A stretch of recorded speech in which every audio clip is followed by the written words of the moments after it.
Hello everyone, and I'm starting a brand new YouTube channel, so I guess introductions are in order. My name is Rohan Dalvi. I am a VFX artist and teacher, or more of a teacher. So I have a separate YouTube channel where I put up tutorials related to VFX, and I've been doing that since 2012. And I am bored. So I kind of figured I like watching movies, so why not start a channel where I can talk about movies? And I've been watching a lot of movies from like across the globe. So I figured, okay, it would be a good idea to just talk about, films that I've watched from Japan or France or China, Korea, like whatever I've been watching and whatever I like. So where do we start? So a few weeks back, I was watching Kong vs. Godzilla, and I realized I haven't watched any of the Japanese Godzilla movies. And I figured that would be a good place to start. So I started watching some Godzilla movies and realized that I have never watched the original Godzilla. So that's where we're going to start. We're going to start with the original, like the mother of all monster movies, Godzilla from 1954. So directed by Ishiro Honda and visual effects by Eiji Tsuburaya. Now the interesting thing about the film is that when I was looking for it, I also found a movie called Godzilla King of Monsters from 1955. And initially I thought like that's a sequel, but it's not. It's actually the same movie but edited and released for America. So this one is about 15 minutes shorter than the original movie, which is actually not a very long movie. It's about 95 minutes. So this one is about 80 minutes. And what they also did was they hired like a Canadian actor and shot scenes of his and added him into the movie, like edited him into the movie for the American release. So it's very different. I haven't seen that one. So if you're going to look for this movie, make sure that you look for the 1954 Godzilla and not the 1955 one. Okay, the plot of the movie is pretty simple, right? The movie starts off and like literally wastes no time. The movie opens, there's a merchant vessel at sea, and then the ocean starts to glow, the boat catches fire and it sinks. And then the Navy sends like a rescue vessel and it meets the same fate. So within literally like the first 2 minutes of the movie, you have like two ships have already sunk. Okay.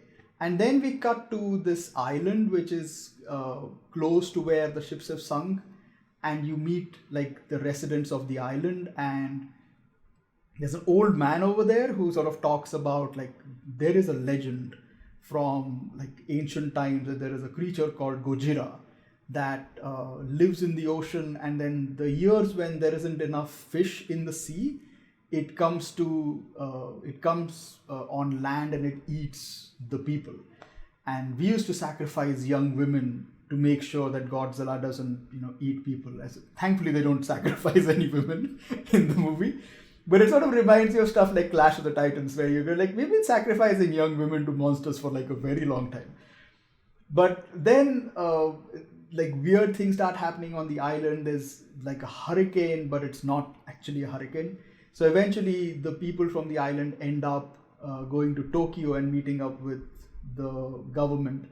And then the government finally sends like a team of scientists over to the island for research work to sort of figure out what's going on. And that is where we meet the three of our four main characters.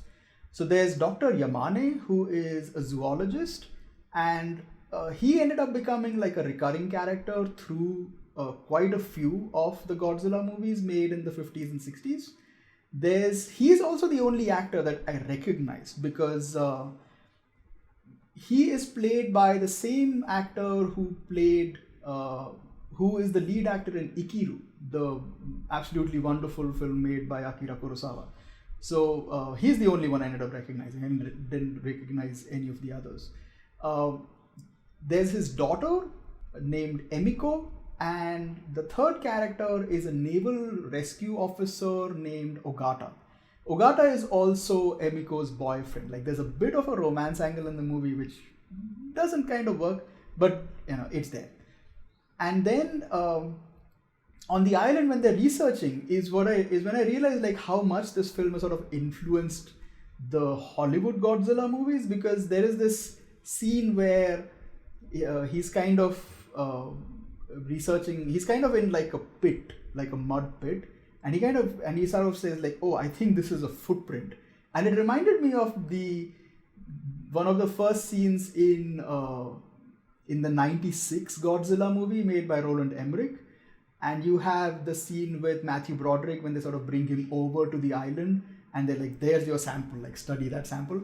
And he's like, where? And then the camera pulls out and he's standing in like a giant footprint. So that scene is very much from this movie. So when they're on this island is when we get our first major sort of look at Godzilla, and our first major look, or the only look of Godzilla in broad daylight. And so then it's like, finally sort of they go back and tell the government like, yes, there's a giant monster on the loose.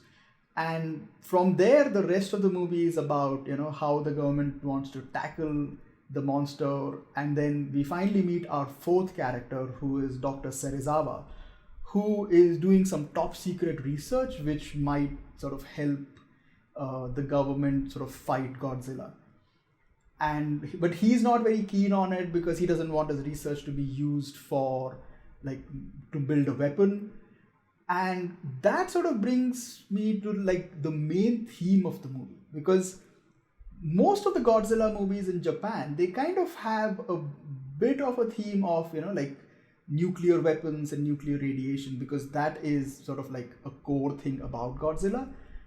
But this movie, more than any of the others, that is sort of front and center. Like you kind of realize how serious this film is. Like as the series sort of went along, it kind of got a little more goofy.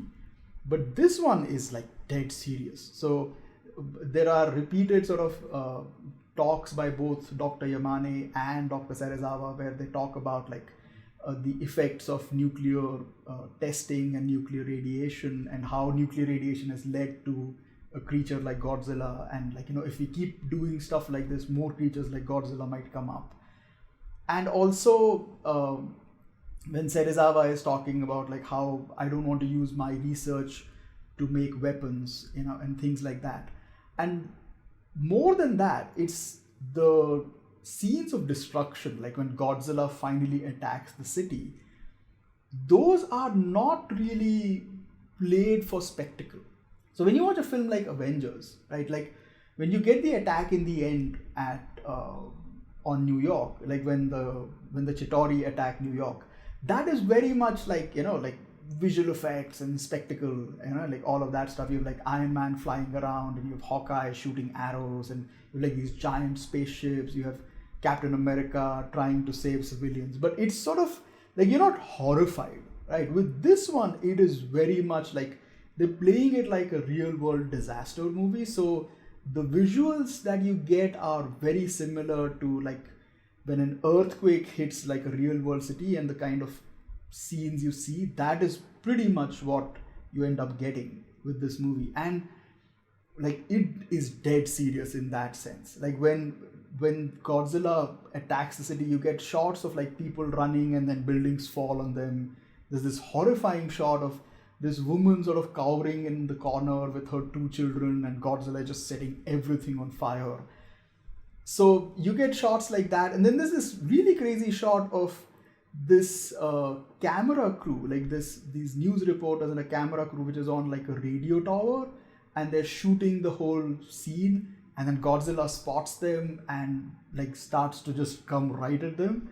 And they're like, we don't have time to run, and this is the end of our broadcast, sayonara. And then Godzilla just sort of chomps down on the whole tower. So it's just like straight up death and destruction. And then you see the aftermath of it, and there are people sort of in like you have hospitals lined up with bodies and injured people. You have like children howling. So it's not played lightly at all. Like the later films, it got lighter, but this one, it really wants to sort of, like with this film especially, they are sort of also trying to invoke like the images and the destruction from like Hiroshima and Nagasaki. And the way Godzilla is represented is more of like a walking nuclear bomb. So they don't know what to do with this thing. Like nothing works on it. Like they attack it with everything, and it still is like this indestructible force of nature.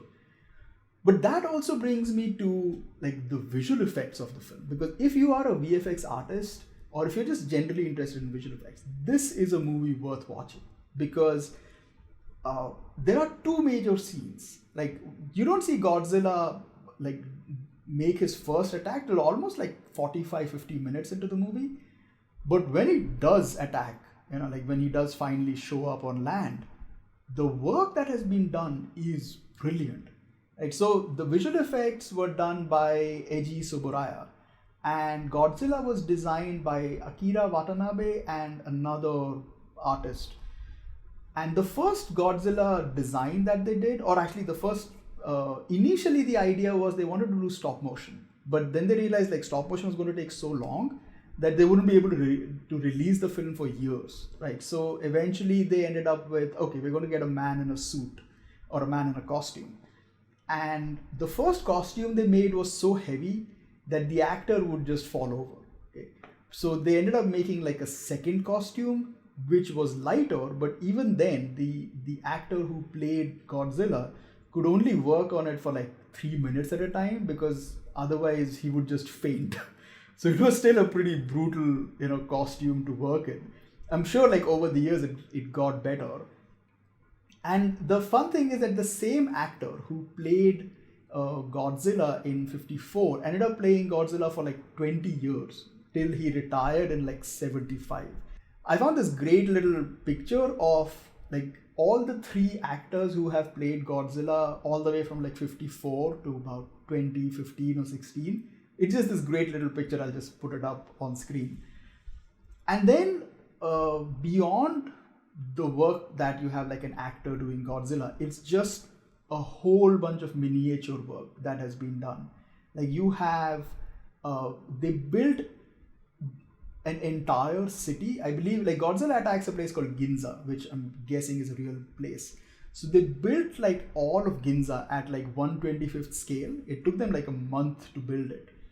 And then you have like the first attack that Godzilla does is at a train station. So you get like a full miniature model of a train station.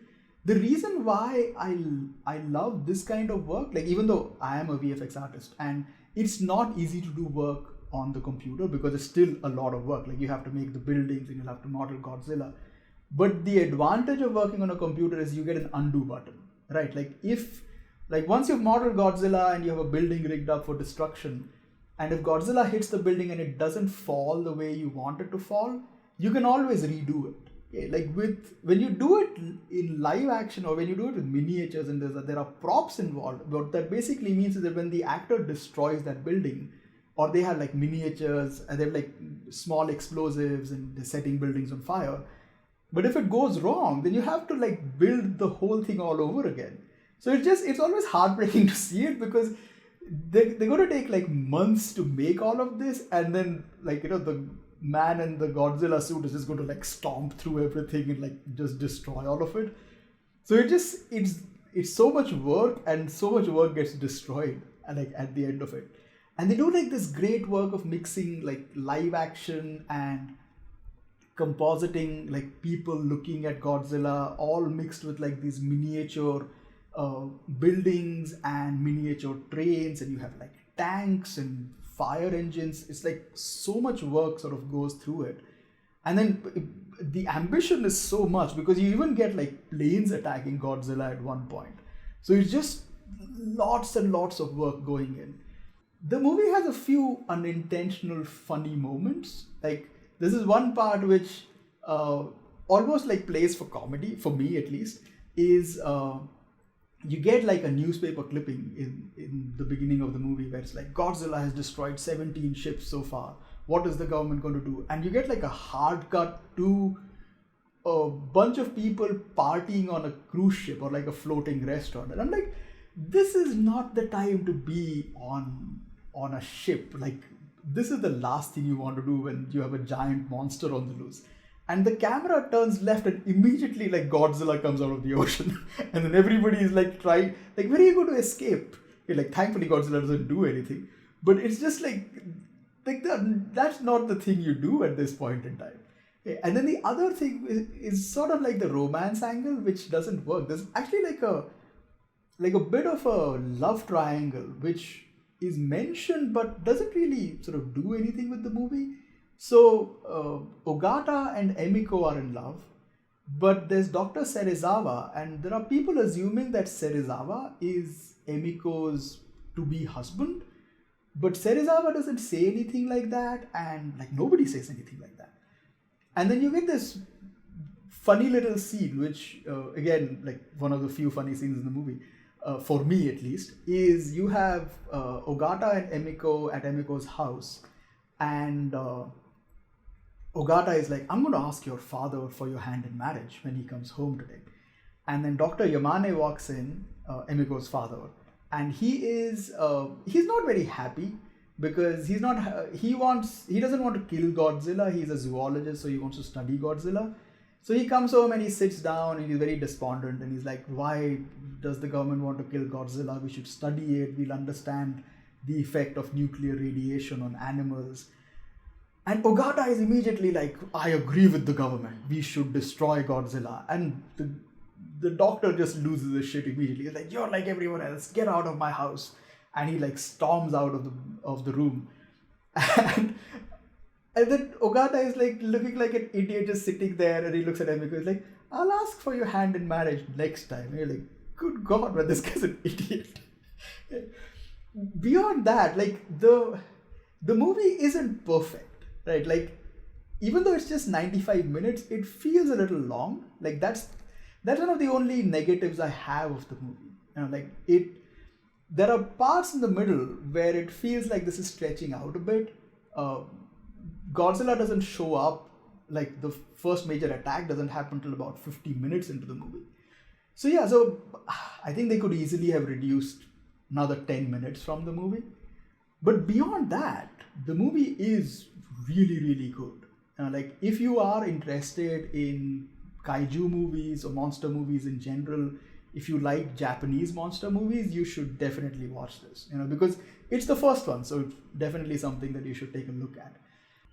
Yeah, so that's pretty much it. So hopefully I'll do more of these. If you have any movies that you would like to recommend to me, from any part of the world that you think would be interesting for me to watch, I'll watch anything except maybe like body horror stuff. I'm not a big fan of body horror. So, but beyond that, you can recommend any movie. If I find it, I'll watch it. And if I find it interesting, I'll talk about it. Anyways, that's pretty much it. So I'll see you in the next video.